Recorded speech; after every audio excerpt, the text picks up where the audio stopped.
সর্বভারতীয় তৃণমূল কংগ্রেসের পক্ষ থেকে আজকে যে বিশেষ সাংবাদিক সম্মেলনের ব্যবস্থা করা হয়েছে, এই সাংবাদিক সম্মেলনের শুরুতেই সর্বপ্রথম আপনাদের কাছে একটা ভিডিও ক্লিপিং আমরা উপস্থাপিত করছি। তারপরে আমরা আমাদের বক্তব্য পেশ করব এবং তারপরে আপনারা আপনাদের যে প্রশ্ন থাকবে সেটা করবেন। নিশ্চিতভাবে আমরা সেই প্রশ্ন গ্রহণ করব।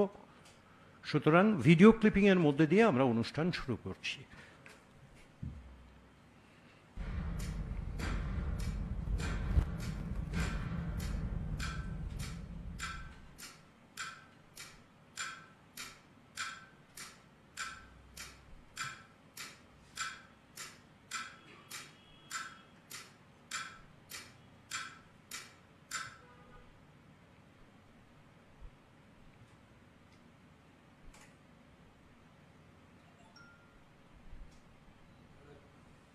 হয়ে গেছে? আপনারা অবগত আছেন যে গতকালকে সর্বভারতীয় তৃণমূল কংগ্রেসের সাধারণ সম্পাদক এবং সাংসদ মাননীয় শ্রী অভিষেক বন্দ্যোপাধ্যায় 5টা পয়েন্ট তুলে এনেছেন পাহেলগাঁও যে হামলা হয়েছিল, জঙ্গি হামলা, তার উপরে, এবং যাকে কেন্দ্র করে ভারত পাকিস্তানের মধ্যে 3 দিনের একটা সংক্ষিপ্ত যুদ্ধ বলবো না এয়ার স্ট্রাইক বলবো, যা হোক একটা ঘটনা ঘটেছিল। 5টা পয়েন্ট তৃণমূল কংগ্রেসের পক্ষ থেকে নরেন্দ্র মোদীর নেতৃত্বাধীন এনডিএ সরকারের কাছে খোলাখুলি 5টা পয়েন্ট নিয়ে তিনি উত্তর চেয়েছেন এবং দেশবাসীর উদ্দেশ্যে প্রশ্নগুলো ছুঁড়ে দিয়েছেন। 1 নম্বর, যে কি করে 145 কিলোমিটার দূরে পাহেলগাঁও থেকে, 145 kilometers away from Pahalgaon is the Pakistan border, এতটা রাস্তা অতিক্রম করে সন্ত্রাসবাদীরা পাহেলগাঁও পর্যন্ত পৌঁছলো, নৃশংসভাবে 26 জন ভারতীয়কে তারা খুন করলেন। 1। দ্বিতীয় নম্বর, যে তারপরই এটা নিয়ে যখন সর্বদলীয় পার্টির মিটিং ডাকা হলো, সেই মিটিংয়ের পরে কেন্দ্রীয় সরকার স্বীকার করে নিলেন যে ইসমে চুক হুয়া থা, অর্থাৎ নিরাপত্তা ব্যবস্থায় চুক ছিল, ফল্ট ছিল, ব্যর্থতা মেনে নিলেন। আমার এখনো মনে আছে কিরণ রিজিজু ওই মিটিংয়ের পরে বেরিয়ে এসে সাংবাদিক সম্মেলনে বলেছিলেন, হ্যাঁ ইয়ে ইন্টেলিজেন্স কা চুক হ্যায়। আমি একটা জিনিস এখানে যোগ করছি অদ্ভুতভাবে, যে কখনো বলছেন যে ইন্টেলিজেন্স মে চুক হ্যায়, আবার এই বিমান হাদসার পরে দেখছি, বিমান দুর্ঘটনার পরে 3 দিন আগে ভারতবর্ষের স্বরাষ্ট্রমন্ত্রী গিয়ে বলছেন দুর্ঘটনা এড়ানো সম্ভব নয়। আমি নয় ওই প্রসঙ্গটা আজকে আসছি না, তার কারণে এই 5টা প্রসঙ্গ সম্পূর্ণ পাহেলগাঁও এবং আমাদের নিরাপত্তা জনিত এবং তার পরবর্তী অধ্যায়ের ঘটনা। তা আমার প্রশ্ন, যে চুক যদি হয়ে থাকে, তৃণমূল কংগ্রেসের প্রশ্ন, মমতা বন্দ্যোপাধ্যায়, অভিষেক বন্দ্যোপাধ্যায়ের প্রশ্ন, যে সেই ব্যর্থতার দায় কার? তা যারই চুক হবে তাহলে তার বিরুদ্ধে একটা কোনো শাস্তিমূলক ব্যবস্থা হবে। আমরা অদ্ভুতভাবে লক্ষ্য করলাম যে তারপরই আইবি চিফ, এগুলো পরে দেখা, আইবি চিফ, তাকে আরো 1 বছরের জন্য এক্সটেনশন দিয়ে দেওয়া হলো, ইন্টেলিজেন্স ব্যুরো চিফ। আরে সিকিউরিটি তো ইন্টেলিজেন্স ব্যুরো, এবং সেটা অমিত শাহের দপ্তর, তারা দায়িত্ব নিন, কেউ তো একজন দায়িত্ব নেবেন। এ প্রসঙ্গে একটা কথা বলে রাখি, যে আপনাদের সকলেরই মনে আছে যে 2008 সালে যখন বম্বে ব্লাস্ট হয়েছিল তাজ হোটেল, তার 4 দিনের মাথায় তৎকালীন স্বরাষ্ট্রমন্ত্রী শিবরাজ পাটিল, কেন্দ্রীয় স্বরাষ্ট্রমন্ত্রী, পদত্যাগ করেছিলেন। তা সরকার মুখে বলবে চুক হয়েছে, কেউ দায় নেবে না, এক অদ্ভুত পরিস্থিতি। এটা ছিল প্রশ্ন নম্বর 1 এবং প্রশ্ন নম্বর 2। 3 নম্বর ছিল যে 4 জন বা 6 জন, সেটাও সরকার পরিষ্কার করে বলতে পারছেন না যে কতজন আতঙ্কী সীমান্ত অতিক্রম করে 145 কিলোমিটার ভারতবর্ষের ভেতরে পাহেলগাঁও পর্যন্ত চলে এসেছিল। তারা কোথায়? তারা জীবিত, না তারা মৃত, না তারা ভারতবর্ষে ঘুরে বেড়াচ্ছে, না কোথায়? কেন্দ্রীয় সরকার নীরব কেন? যখন সংসদের বিশেষ অধিবেশন ডাকার দাবিতে অভিষেক বন্দ্যোপাধ্যায় সোচ্চার হন, তখন পরিষ্কারভাবে বলে দেওয়া হয় যে না, একদম বাদল অধিবেশন বা মনসুন সেশন 21শে জুলাই থেকে শুরু করা হবে, তার আগে কোনো অধিবেশন হবে না, কোনো আলোচনা হবে না। এই প্রশ্নের সম্মুখীন হব না। প্রশ্ন করলেই আপনি সন্ত্রাসবাদী, আপনি পাকিস্তানের এজেন্ট, আপনি দালাল, ইত্যাদি ইত্যাদি ভারত বিরোধী তকমা লাগিয়ে দেওয়া হবে। কিসের ভয়? কাকে আড়াল করতে চাইছেন? কি সত্য লুকোতে চাইছেন? নিজেদের ব্যর্থতা এবং অপদার্থতাকে শুধুমাত্র চুপ ঘোষণা করে কতদিন আড়াল করা যাবে, এই প্রশ্নটাই তুলেছেন মমতা বন্দ্যোপাধ্যায়, আগেই তুলেছিলেন, এবার তুলেছেন অভিষেক বন্দ্যোপাধ্যায় সাংসদ হিসেবে, এবং তার পরিষ্কার 5টা পয়েন্ট। এবং ভারতবর্ষের পররাষ্ট্র নীতি, ফরেন পলিসি, যেভাবে এক্সটার্নাল অ্যাফেয়ার্স মিনিস্ট্রি ফেল করছেন বারে বারে। একটা পরিসংখ্যান দিয়ে দেখানো হয়েছে গত 10 বছরে 2 লক্ষ কোটি টাকা, 2 লক্ষ কোটি টাকা শুধু পররাষ্ট্র নীতির পেছনে খরচা করা হয়েছে। বিপদের দিন যখন এলো, ভারতবর্ষের সঙ্গে পাকিস্তানের যখন সম্মুখ সমরে লড়াই শুরু হলো, একটা প্রতিবেশী রাষ্ট্রকে আমরা পাশে পাইনি। সারা পৃথিবীর কোনো রাষ্ট্র ভারতবর্ষের পাশে দাঁড়ায়নি। তাহলে পররাষ্ট্র নীতিটা কোথায় গেল? প্রশ্ন। কার কাছে প্রশ্ন করব? কেউ তো উত্তর দেওয়ার নেই। অভিষেক বন্দ্যোপাধ্যায় সেই জন্যই তো আমাদের প্রেস কনফারেন্স করে মানুষের কাছে কথাগুলো ছুঁড়ে দিতে চেয়েছেন, যে মানুষ জবাব দিক। যে কোনো গণতান্ত্রিক রাষ্ট্রের শেষ কথা বলে মানুষ, কোনো সরকার শেষ কথা বলে না, কোনো রাজনৈতিক দলও শেষ কথা বলে না। তার কারণ এই যে বারে বারে দেখছি কখনো ইন্টেলিজেন্সের ব্যর্থতা, এবং সেটাকে আড়াল করার চেষ্টা, কতগুলো মানুষকে আড়াল করার চেষ্টা। এই যে কেন্দ্রীয় মন্ত্রিসভা স্বীকার করে নিলেন যে নিরাপত্তা ব্যবস্থায় ত্রুটি ছিল, চুক ছিল, বর্ডার ব্যবস্থায় চুক ছিল। সারা ভারতবর্ষের বর্ডার কে নিয়ন্ত্রণ করে? Border security force. Amit Shah কেন দায় নেবেন না? প্রশ্ন তো, এ প্রশ্ন তো আসবেই। বিশ্বগুরু হয়েছেন নরেন্দ্র মোদী, যাকে হাতের সামনে পাচ্ছেন ডোনাল্ড ট্রাম্প থেকে শুরু করে তাকে জড়িয়ে নিয়ে খানিকটা পিঠে চাপড় মারছেন আর মাই ফ্রেন্ড করছেন। এই তো হচ্ছে পররাষ্ট্রনীতি ভারতবর্ষের। খুব অবাকভাবে দেখলাম সেই সময় যে এমন পররাষ্ট্রনীতি আমার বিদেশমন্ত্রী বললেন এই যুদ্ধ থেমে যাওয়ার পরে। তিনি বললেন যে নিয়ম অনুসারে তিনি নাকি পাকিস্তানে পররাষ্ট্রমন্ত্রীকে জানিয়েছিলেন যে আমরা কোন কোন জঙ্গি ঘাঁটি আক্রমণ করতে যাচ্ছি।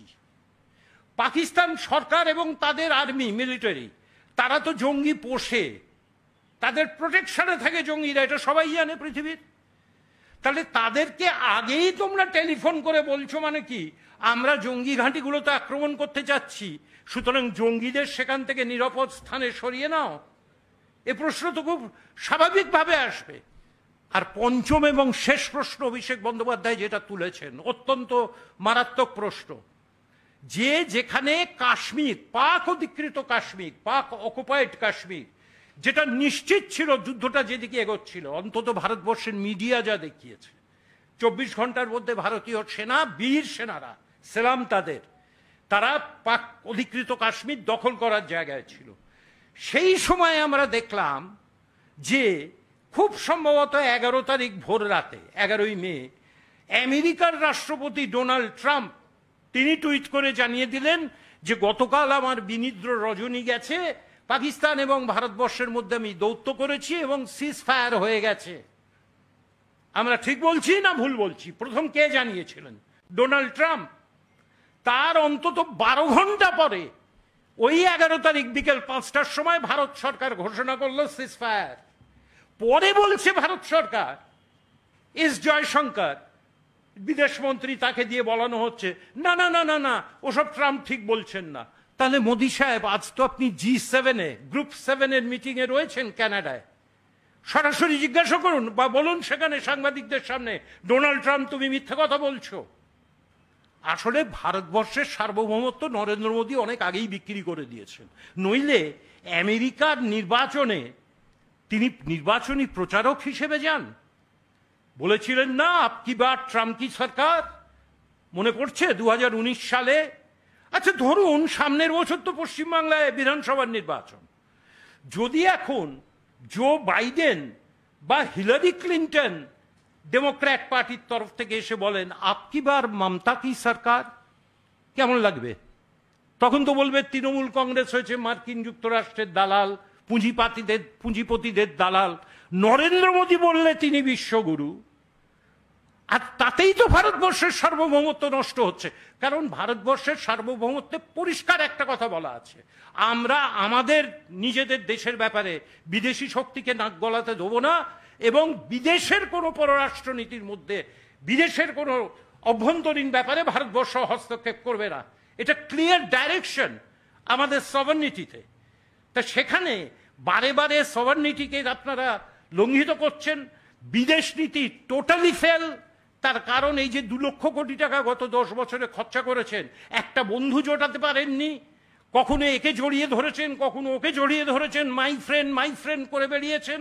বিপদের দিনেই বোঝা যায় বন্ধু কারা। একটা বন্ধু ভারতবর্ষের পাশে দাঁড়িয়ে নেই, একটা প্রতিবেশী রাষ্ট্র এমনকি নেপাল ভুটান পর্যন্ত ভারতবর্ষের পাশে নেই, শ্রীলঙ্কা মালদ্বীপ সমেত। কার কথা বলবো? সুতরাং এমত অবস্থায় হিম্মত যদি থাকে কেন্দ্রীয় সরকারের, এই 5টা প্রশ্নের উত্তর অভিষেক বন্দ্যোপাধ্যায় তুলেছেন। সরাসরি ভারতবর্ষের মানুষ জানতে চাইছে, তাদের কাছে এই প্রশ্নের সদুত্তর আপনারা দিন। অরূপ তুমি বল।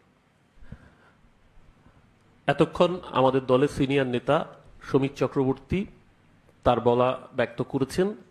আমরা খুব স্পেসিফিক্যালি বলছি 5 সওয়াল ভাজপা বেহাল। 24 ঘন্টা অতিবাহিত হয়ে গেছে, অভিষেক বন্দ্যোপাধ্যায় যে প্রশ্ন তুলেছেন, আমরা পরিষ্কার করে বলতে চাই অনেক হলো আচ্ছে দিন, এবার প্রশ্নগুলোর উত্তর দিন। অভিষেক বন্দ্যোপাধ্যায় যে স্পেসিফিক প্রশ্ন করেছেন, 24 ঘন্টা অতিবাহিত হওয়ার পরও একটি প্রশ্নের উত্তরও এখনো পর্যন্ত কেন্দ্রীয় সরকার বা বিজেপি দলের পক্ষ থেকে উচ্চবাচ্য পর্যন্ত করা হয়নি। একটা কথা বলে দাও, আজকে 56 দিন অতিক্রান্ত হলো পেহেলগাঁওর ঘটনা থেকে। 24 ঘন্টা আগে অভিষেক বন্দ্যোপাধ্যায় যখন প্রশ্ন করেছিলেন, তখনই তিনি জানিয়েছিলেন যে 55 দিন অতিবাহিত হওয়ার পর দেশের মানুষ জানতে চায়। তার পরবর্তী 24 ঘন্টা হিসেব করলে আজকে 56 দিনেই এসে দাঁড়াচ্ছে। প্রশ্নগুলো কি আমার আপনার সকলের সাধারণ মানুষের মনের প্রশ্ন। যে জায়গায় দুর্ঘটনা ঘটেছিল, এই নৃশংস হত্যাকাণ্ড ঘটেছিল, সেটা বর্ডার থেকে অন্তত 100 কিলোমিটার দূরে। 145 কিলোমিটার, 145 কিলোমিটার। সেই জায়গায় দাঁড়িয়ে পাকিস্তানের টেররিস্ট গ্রুপ তারা যখন বর্ডার পেরিয়ে 100 কিলোমিটারের বেশি পথ উজিয়ে ঢুকছে, সেই রেসপন্সিবিলিটি কার? বর্ডার সুরক্ষা দেওয়ার দায়িত্ব কার? দেশের কেন্দ্রীয় স্বরাষ্ট্র দপ্তর, দেশের সরকার সেই প্রশ্নের কোনো উত্তর আজ অব্দি দেশের মানুষকে দেননি। দেখুন, একটা কথা খুব পরিষ্কার প্রথম দিন থেকে আমরা বলেছি যে যখন দেশ আক্রান্ত, সেখানে রাজনীতি নয়, সবার আগে দেশের স্বার্থ। দল হিসেবে তৃণমূল কংগ্রেস এবং সব বিরোধী দল সরকারকে কার্যত ফ্রি হ্যান্ড দিয়েছিল সন্ত্রাসবাদের বিরুদ্ধে লড়াইতে। কিন্তু আমরা কি দেখলাম? অভিষেক বন্দ্যোপাধ্যায়ের দ্বিতীয় প্রশ্ন, যেটা যে ইন্টেলিজেন্স ফেইলিওর হলো, একথা প্রকাশ্যে স্বীকার করতে বাধ্য হলেন যারা, তারপরেও কেন আমাদের ইন্টেলিজেন্সের দায়িত্বপ্রাপ্ত যিনি সিকিউরিটি ব্যুরো চিফ, তার এক্সটেনশন মেয়াদ বৃদ্ধি হলো। তৃতীয় প্রশ্ন, ঘটা করে যে সন্ত্রাসবাদী জঙ্গিদের ছবি প্রকাশ করেছিল সরকারের পক্ষ থেকে, অপারেশন সিঁদুরের সাফল্যে বিজেপি বিহারে ভোট প্রচার করতে নেমে গেল, ফ্লেক্স টাঙিয়ে দিল। সেই অপারেশন সিঁদুরে ওই জঙ্গিদের যাদের ছবি আমাদের দেশের গোয়েন্দা সংস্থা ইন্টেলিজেন্স তারা প্রকাশ করেছিল, তাদের স্ট্যাটাস কি আমরা জানতে পারলাম না, যে তারা আদৌ অপারেশন সিঁদুরের ফলে তাদের মৃত হয়েছে কিনা বা তাদের স্ট্যাটাস সম্পর্কে আমরা কিছু জানি কিনা। মোস্ট আনফরচুনেট, যেটা এর আগে কখনো হয়নি, ভারত পাক দ্বিপাক্ষিক সম্পর্কে তৃতীয় পক্ষ কখনো এর আগে ইন্টারভেন করতে পারেনি। সিমলা চুক্তি সেটা 1971 সালে ভারত বাংলাদেশ যুদ্ধের সময় হোক, রিচার্ড নিক্সন পেরে ওঠেননি। এমনকি যখন অটল বিহারী বাজপেয়ীও দেশের প্রধানমন্ত্রী ছিলেন কার্গিল যুদ্ধের সময়ও আমেরিকার ক্ষমতা হয়নি ভারত পাক দ্বিপাক্ষিক সম্পর্কে প্রবেশ করবার। আজকে দুর্ভাগ্যজনকভাবে যখন আমরা সদর্থকভাবে সরকারের পাশে, সেই সময় আমরা দেখতে পাচ্ছি যে আমাদের সরকার সিজফায়ার ঘোষণা করবার আগে, বিদেশ মন্ত্রক প্রেস কনফারেন্স করবার আগে আমেরিকার প্রেসিডেন্ট তার পার্সোনাল টুইটার হ্যান্ডেল থেকে সিজফায়ারের ঘোষণা হয়ে যায়। আমাদের বক্তব্য খুব পরিষ্কার, ভারত সরকার কি বিদেশ মন্ত্রক কি লিখিতভাবে একবারও মার্কিন সরকারের কাছে জানতে চেয়েছে যে কোন এখতিয়ারে আমেরিকার সর্বাধিনায়ক তিনি সিজফায়ার ঘোষণা করেন? যে কথা সমীর চক্রবর্তী বলছিলেন, আমরা তো দেখেছি 56 ইঞ্চি নাকি ডোনাল্ড ট্রাম্পের খুব ভালো বন্ধু গিয়েছিল, প্রচার করেন আপকি বা ট্রাম্প সরকার। জি সামিটের বৈঠকে গেছেন, সেই বৈঠকে গিয়ে তিনি কি একবারও প্রশ্ন করার হিম্মত দেখিয়েছেন যে আপনি কি করে ভারত পাক দ্বিপাক্ষিক সম্পর্কের বিষয়ে আপনি কি করে আপনার টুইটার হ্যান্ডেল থেকে এই প্রশ্নগুলো তোলবার অধিকার রাখেন বা এখতিয়ার রাখেন? আমরা তো দেশের প্রধানমন্ত্রীকে 56 ইঞ্চি মুখে শুনেছি, কিন্তু কার্যক্ষেত্রে 16 ইঞ্চি হয়ে যেতে দেখতে চাইনি আমরা কেউই। আরো আশ্চর্যজনক, যারা নিজেদের দেশপ্রেমিক বলেন তারা দেখলাম অদ্ভুতভাবে একসময় বিহারে প্রচার করলেন। নরেন্দ্র মোদী যেদিনকে 22 তারিখে পেহেলগামে অ্যাটাক হয় সেদিনকে দেশের বাইরে ছিলেন, তিনি 23 তারিখে ফিরলেন, 23 তারিখে ফিরে পেহেলগামে যাননি, ক্ষতিগ্রস্তদের পরিবারের পাশে যাননি, 24 তারিখে তিনি বিহারে প্রচার করতে গিয়েছিলেন। আর গত রবিবারের আগের রবিবার, যেই সময় অভিষেক বন্দ্যোপাধ্যায় দেশকে রিপ্রেজেন্ট করছেন, পাকিস্তানের জঙ্গি গোষ্ঠীর বিরুদ্ধে বার্তা দিচ্ছেন কঠোরভাবে দ্বর্থহীন ভাষায়, সেই সময় দেশের স্বরাষ্ট্রমন্ত্রী, যার দায়িত্ব ছিল বর্ডারকে নিশ্চিত করা, সুরক্ষিত রাখা, তিনি নেতাজি ইন্ডোরে এসে বিজেপির হয়ে ভোট প্রচার করছেন। তাহলে দেশের দেশপ্রেমের শিক্ষাটা কার থেকে নেবে ভারতবর্ষের মানুষ? অমিত শাহের থেকে দেশপ্রেমের শিক্ষা নেবে, না আমাদের নেতা অভিষেক বন্দ্যোপাধ্যায়ের থেকে ভারতবর্ষের মানুষ দেশপ্রেমের শিক্ষাটা নেবে? দল মতের ঊর্ধ্বে উঠে আমরা গিয়ে পাকিস্তানের জঙ্গি গোষ্ঠীর বিরুদ্ধে দেশের হয়ে দেশের পতাকাকে তুলে ধরছি যখন, ঠিক ওই একই সময়ে একই দিনে দেশের স্বরাষ্ট্রমন্ত্রী এসে এখানে বিজেপির হয়ে ভোট প্রচার করছেন। অর্থাৎ বার্তাটা খুব পরিষ্কার, একটা সরকার প্রতিটা স্তরে ব্যর্থ, একটা সরকার তার ইন্টেলিজেন্স মিজারেবলি ফেইলিওর, তারপরেও তারা সেটাকে অ্যাকনলেজ করা তো দূরের কথা, যখন সন্ত্রাসবাদের বিরুদ্ধে লড়াইয়ে গোটা দেশ ঐক্যবদ্ধ তখনও তারা তাদের নিজের রাজনৈতিক ফায়দা, নিজের রাজনৈতিক স্বার্থের কথা তুলছেন। আমরা খুব পরিষ্কার করে আবারও বলছি, 56 দিন অতিবাহিত ঠিকই, 24 ঘন্টা আগে অভিষেক বন্দ্যোপাধ্যায় যে প্রশ্নগুলো তুলেছেন সেই প্রশ্নের জবাব দেশের মানুষ জানতে চায়। 5 সওয়াল ভাজপা বেহাল, অনেক হলো আজকে দিন, এবার প্রশ্নগুলোর উত্তর দিন। যদি উত্তর না দিতে পারেন তাহলে দেশের মানুষের সামনে নিজেদের ব্যর্থতা স্বীকার করুন। গোটা দেশ সন্ত্রাসবাদের বিরুদ্ধে লড়াইতে আপনাদের পাশে আছে, কিন্তু পুলওয়ামার সময় যেরকম ভাবে ওই একটা দেশপ্রেমের জিগির তুলে ভোট বাক্সে কনভার্ট করার খেলা খেলেছিলেন, দেশের মানুষ আর নতুন করে সেই খেলায় প্রশ্রয় দেবে না। এবারও যদি অপারেশন সিঁদুরকে ঢাল করে আপনারা যদি ভাবেন নির্বাচন বৈতরণীতে এটাকে ব্যবহার করবেন, দেশের মানুষ কিন্তু আপনাদের এই ব্যর্থতার দায় আগামী দিন আপনাদেরকে নির্বাচনী পদ্ধতির মাধ্যমেই বুঝিয়ে দেওয়ার জন্য প্রস্তুত রয়েছে। সমীর চক্রবর্তীর কাছে আমি মাইক্রোফোন হ্যান্ড ওভার করছি, উনি এরপর বলবেন। আমি অরূপের ওপরে একটা কথাই শুধু অতিরিক্ত সংযোজন করছি। অমিত শাহ আসার 7 দিন আগে নরেন্দ্র মোদীও এসেছিলেন এই পশ্চিমবাংলাতে। প্রায়োরিটি কোনটা? আমার প্রশ্ন, প্রায়োরিটি কোনটা? ভারতবর্ষের নিরাপত্তা না নির্বাচন? নির্বাচনী দামামাটা পশ্চিমবাংলায় তো প্রথম বাজালেন প্রধানমন্ত্রী। ও যে কথাটা বলছিল ঠিক একই কথার পুনরাবৃত্তি করবো আরেকবার। 22 তারিখে ভোর রাতে ভারতবর্ষে ফিরলেন এপ্রিল মাসে। তার কারণ যেদিন পাহেলগাঁয়ের ঘটনা ঘটলেন উনি সৌদি আরব সফরে ছিলেন। সফর কাটছাট করে ফিরলেন, সারাদিন দিল্লিতে কি সব মিটিং টিটিং করলেন। তার পরের দিন অল পার্টি মিটিং। লোকসভার নেতাটা কে? Who is the leader of Lok Sabha? The prime minister is the leader of Lok Sabha. পশ্চিমবাংলায় যেমন বিধানসভার নেতা কে? মুখ্যমন্ত্রী হচ্ছেন লিডার অফ দ্য হাউস। শুধু তাই নয়, তেমনি এক মিনিট শেষ করতে দাও। তেমনি একইভাবে নরেন্দ্র মোদী কিন্তু অনুপস্থিত অল পার্টি মিটিংয়ে। তার কাছে প্রায়োরিটি কোনটা? বিহারের নির্বাচন।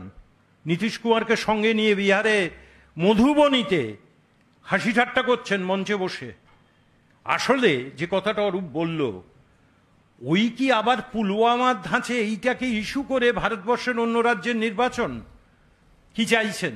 সামনে বিহারের নির্বাচন, তারপরে পশ্চিমবঙ্গ সমেত 5টা স্টেটের ইলেকশন আগামী বছর এপ্রিল মাসে, সেটাকে এনক্যাশ করতে চাইছেন। শুধু ভোট বোঝেন, দেশের স্বার্থ জলাঞ্জলি, দেশে কোনো নিরাপত্তা নেই, স্বরাষ্ট্র ব্যবস্থা, স্বরাষ্ট্রমন্ত্রক উঠে গেছে, অর্থমন্ত্রক উঠে গেছে, বৈদেশিক দপ্তর উঠে গেছে।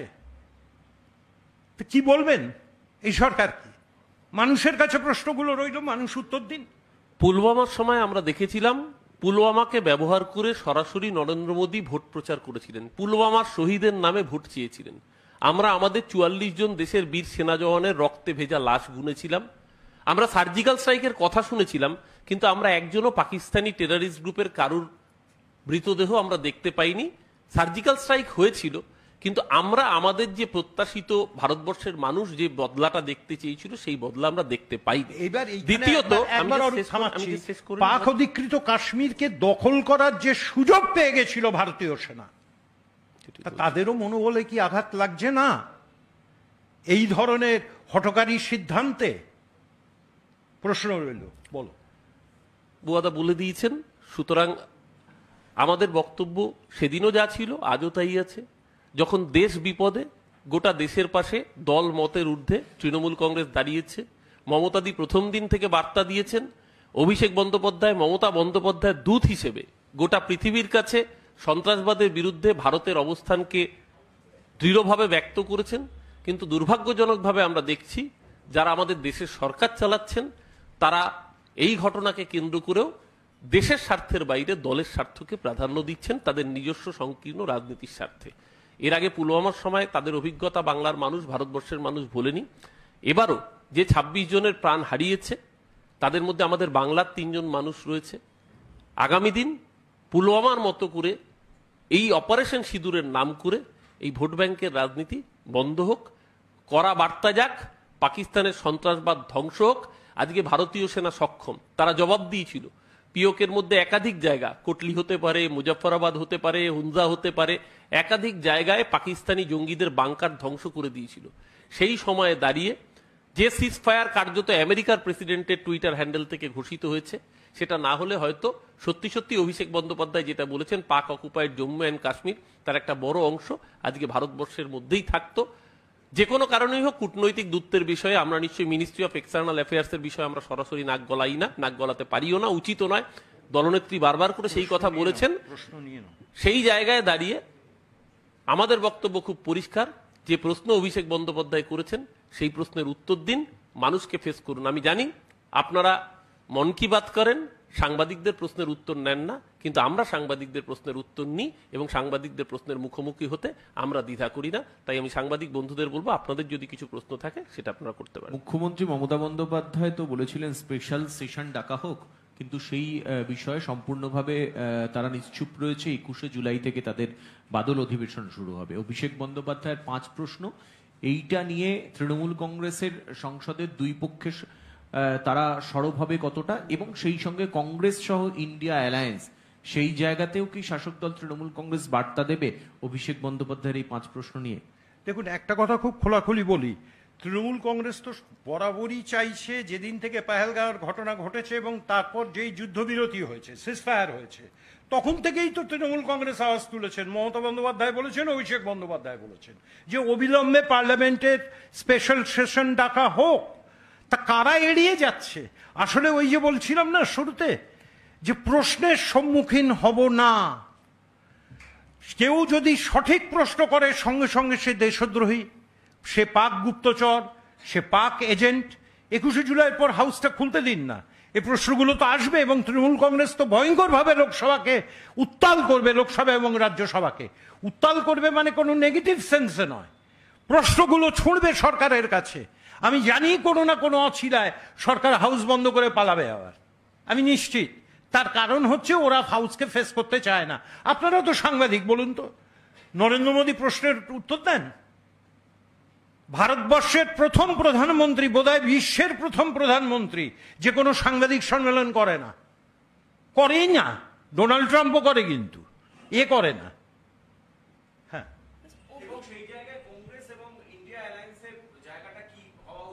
প্রত্যেকটা পার্টির কাছেই কংগ্রেস, মানে তৃণমূল কংগ্রেস এই আবেদন জানাবে, এবং প্রত্যেকটা পার্টি তাদের নিজের মতো করে প্রশ্ন আছে, এবং আমরা আশা রাখি।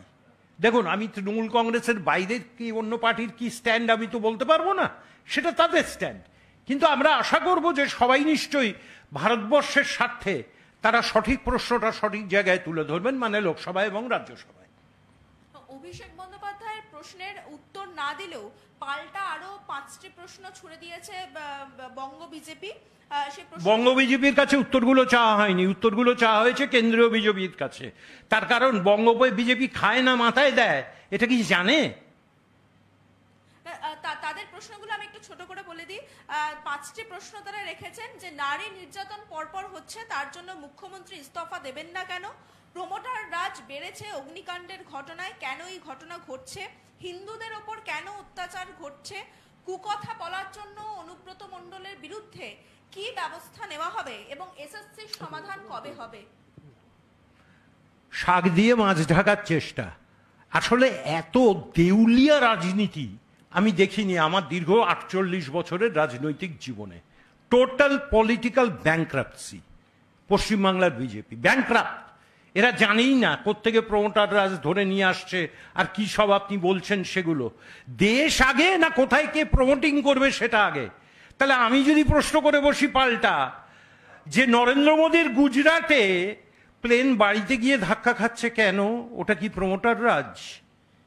উত্তর দিতে পারবেন?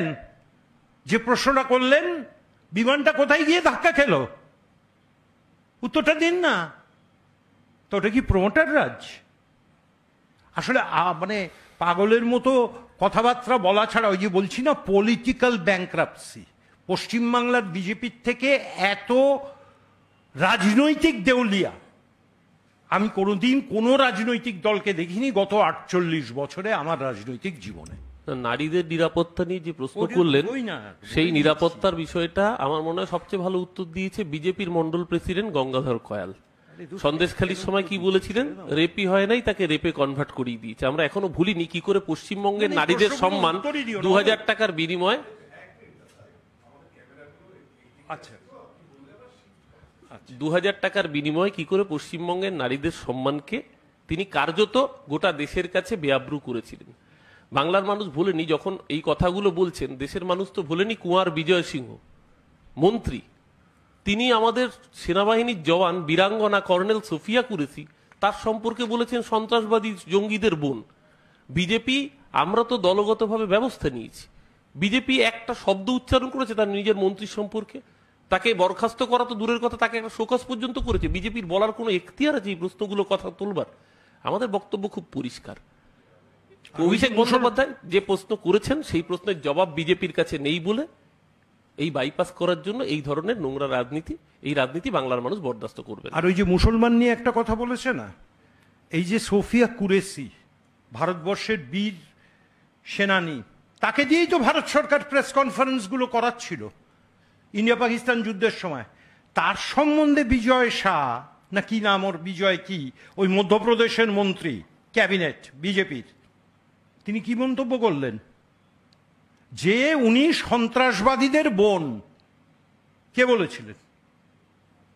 উত্তরটা বঙ্গ বিজেপি দেবে? আমি বলেছি না, এরা রাজনৈতিক দেউলিয়া, এদের সম্বন্ধে যত কথা কম কথা বলা যায় ততই ভালো।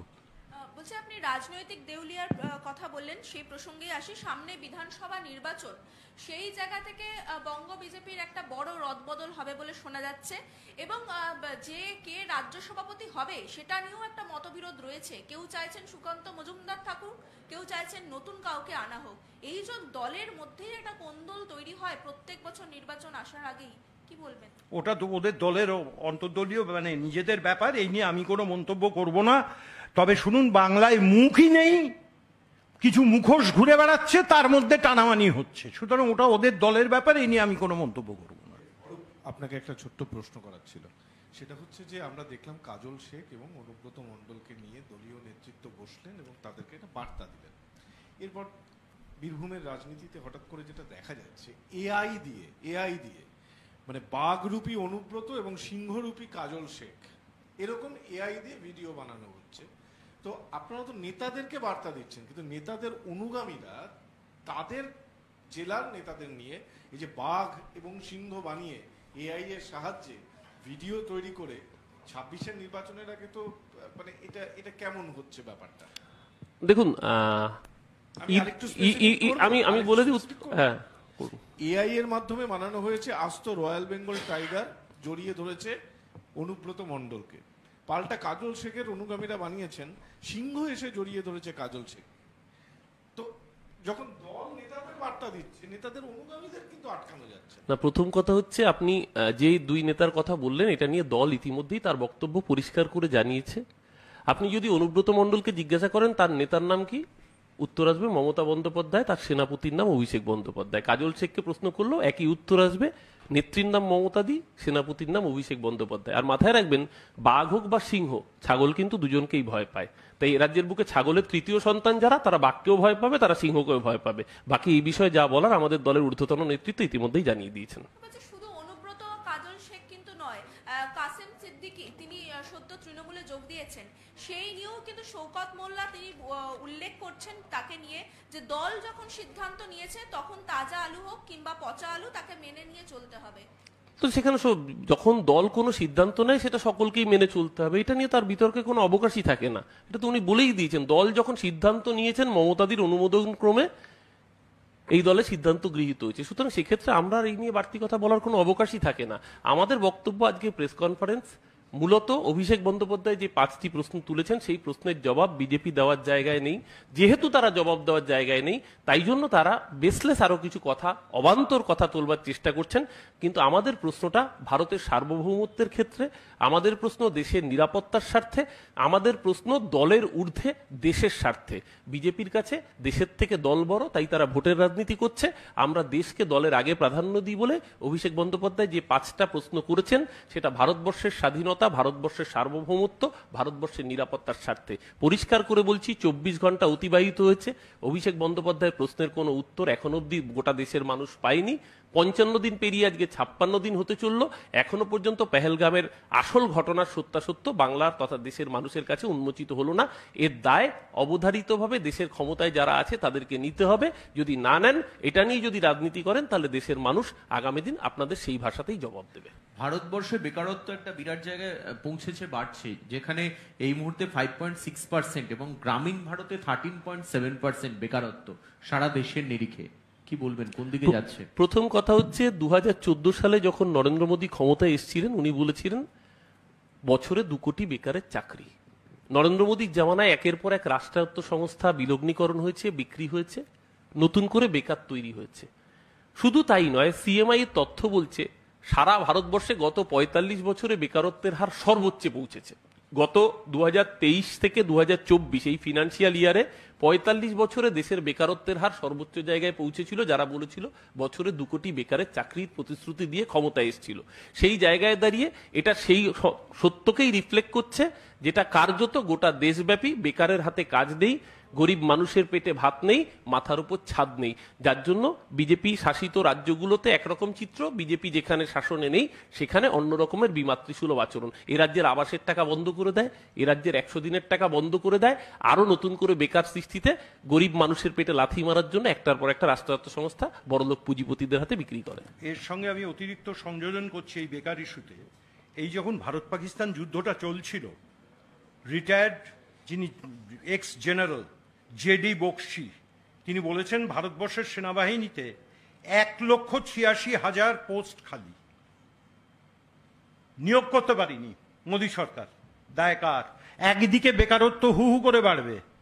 আমি আপনাকেই যদি কাউন্টার প্রশ্ন করি একটা, যে শেষ কবে কেন্দ্রীয় সরকারের নিয়োগের বিজ্ঞাপন দেখেছেন খবরের কাগজে?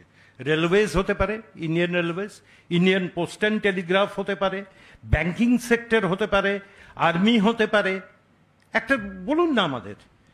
যেখানে হাত দিচ্ছে, যে তথ্য বেরিয়ে আসছে, সব জায়গায় লক্ষ লক্ষ বেকার শূন্য পদ রয়েছে, কেন্দ্রীয় সরকারের নিয়োগ নেই। অথচ প্রত্যেক বছর 2 কোটি করে বেকারের চাকরি দেওয়ার কথা প্রতিশ্রুতি দিয়ে ভোট নেওয়া হয়েছিল 2014 সালে। তাহলে তো 11টা বছর অতিক্রান্ত, 22 কোটি বেকারের তো এমনিই চাকরি হওয়া উচিত। আসলে শুধু মিথ্যাচার করে নির্বাচনী বৈতরণী পার হওয়া যায়, তার থেকে বেশি কিছু করা যায়।